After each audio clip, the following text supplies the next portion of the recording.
ये है talks news network और आप देख रहे हैं पॉलिटॉक्स, राजनीति का कच्चा चिट्ठा। गुजरात विधानसभा चुनाव का दूसरा और अंतिम चरण का मतदान बीते रोज सोमवार को समाप्त हो गया है।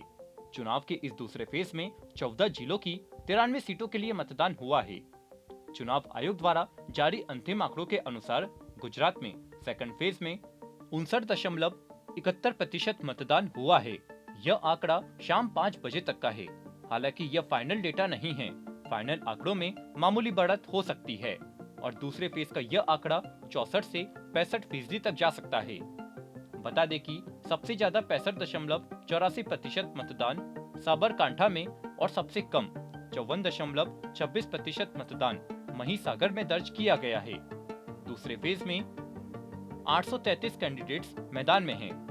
फर्स्ट फेज की तरह सेकंड फेज में भी शहरों की तुलना में ग्रामीण इलाकों में वोटिंग का प्रतिशत ज्यादा रहा है।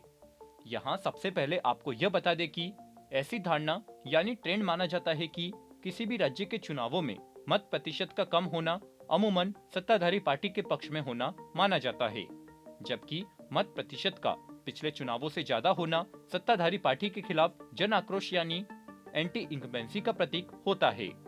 लेकिन इस धारणा के विपरीत गुजरात में इसका उल्टा होता आया है।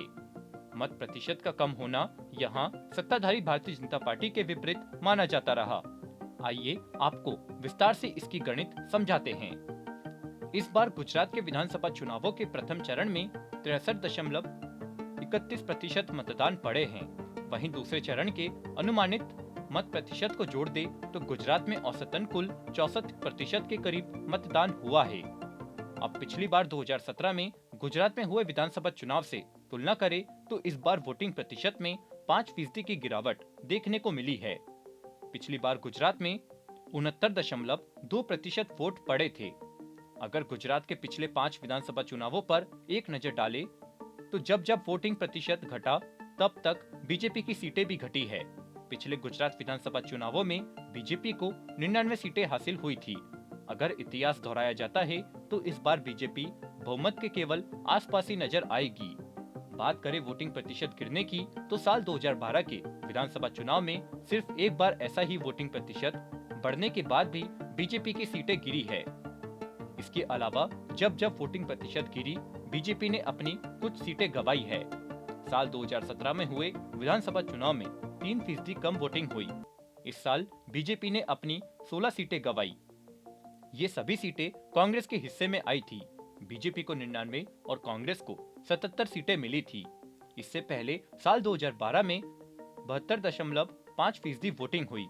यह साल 2007 में हुए विधानसभा चुनाव में हुए वोटिंग प्रतिशत से 13% अधिक मतदान हुआ। हालांकि इस साल बीजेपी ने अपनी 2% सीटें गंवाई थी। कांग्रेस ने इतनी ही अधिक सीटों पर कब्जा जमाया। बीजेपी के हिस्से में 115 और कांग्रेस के हिस्से में 61 सीटें आई थी। आपको बता दें, इससे पहले साल 2007 में 2% वोटिंग प्रतिशत घटा और साल 2002 में इतने ही प्रतिशत मतदान बढ़ा। इसका नतीजा ये हुआ कि बीजेपी के खाते में 2 सीटों की गिरावट और अगले चुनावों में 2 सीटों का फायदा बीजेपी को हुआ। इस दौरान कांग्रेस के खाते में 8 सीटों का फायदा और 2 सीटों का नुकसान हुआ। साल 2007 में बीजेपी को 117 और कांग्रेस को 59 सीटें प्राप्त हुई थी। इस साल कुल वोटिंग प्रतिशत 59.8% मतदान हुआ। साल 2002 में बीजेपी के खाते में 127 और कांग्रेस के हिस्से में 51 सीटें प्राप्त हुई थी।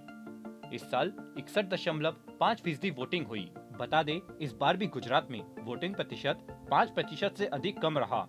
हालांकि देखा जाए तो यह वोटिंग परसेंटेज पिछले 10 सालों के मुकाबले कम है। गुजरात की 182 विधानसभा सीटों पर 2 चरणों में मतदान हुआ है। वैसे तो हर बार प्रमुख मुकाबला बीजेपी और कांग्रेस में ही होता है, लेकिन इस बार आम आदमी पार्टी की एंट्री ने मुकाबले को त्रिकोणीय बना दिया है। इस बार आम आदमी पार्टी की रणनीति मुख्य विरोधी दल बनकर विपक्ष में बैठना है। चुनाव विशेषज्ञों का यह भी मानना है कि बीजेपी की जीत पक्की है, लेकिन इस बार बहुमत के लिए बीजेपी को पसीना बहाना पड़ सकता है। हालांकि मुकाबला जीत हार का नहीं बल्कि लड़ाई नंबर 2 और नंबर 3 के लिए भी है।